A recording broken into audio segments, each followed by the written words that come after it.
పెళ్లి తంతు ఇప్పుడు పంతుల దగ్గర నుంచి ఫోటోగ్రాఫర్ల చేతిలోకి వెళ్ళిపోయింది. వాళ్ళు ఏం జరుగుతుంది ఏం చేస్తున్నారని తెలియట్లేదు.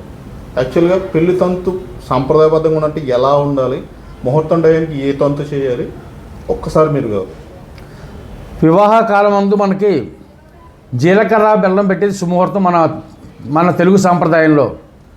ఈ జీలకర్ర బెల్లం పెట్టే సాంప్రదాయంలో పూర్వకాలం ముందు పురోహితులు నిర్ణయించేవారు వివాహాలని.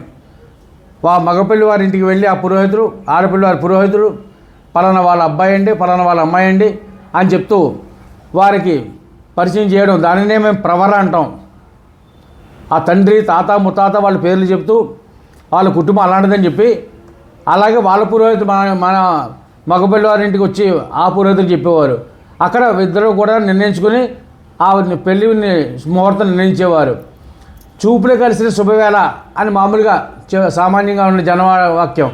అలాగా జీలకర్ర బెల్లం పెట్టిన తర్వాత, తెర తీసిన తర్వాత ఒకళ్ళొకళ్ళు చూపులు చూసుకుంటూ వారు ఆ యొక్క సమయాల్లో, అంటే శుభముహూర్తంలో, మంచి లగ్నంలో, ఆ శుభముహూర్తంలో వారిద్దరూ కూడా చూపులుగా చూసుకోవాలి.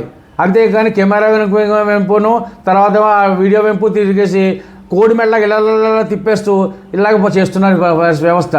అందుకోసమే ఆకర్షణ ఏర్పడుతుంది ఆ సమయంలో, మంచి ముహూర్తంలో. అంటే మీ భాషలో చెప్పాలంటే look at the first sight, మొదటి చూపులోనే ఒక భావన ఏర్పడుతుంది. అది మంచి అయ్యొచ్చు, చెడ్డ అయ్యొచ్చు. ఏది ఏమైనా కూడా ఆ యొక్క లగ్న బలాన్ని బట్టి, ఆ యొక్క సమయాన్ని బట్టే మనకు స్నేహమైనా బంధుత్వం అయినా ఇవన్నీ కూడా ఏర్పడుతున్నాయంటే కారణం మనకు కలిసిన సమయాన్ని బట్టే ఇవన్నీ కూడా వాళ్ళ జీవితాన్ని కొనసాగే అవకాశాలు ఉంటాయి. కొంతమంది చూడండి ట్రైన్లో ప్రయాణికుల్లాగా కలుస్తారు, వెళ్ళిపోతారు. అది స్నేహమైనా బంధుత్వమైనా అలాగే ఉన్నాయి. అందులోనూ ముఖ్యంగా ఏంటంటే ఆర్థికంగా బలంగా ఉన్నవాడు గొప్పవాడు. అంచేది వాడు చెప్పిందే చెల్లుబాటు అయ్యే పరిస్థితులు ఉన్నాయి.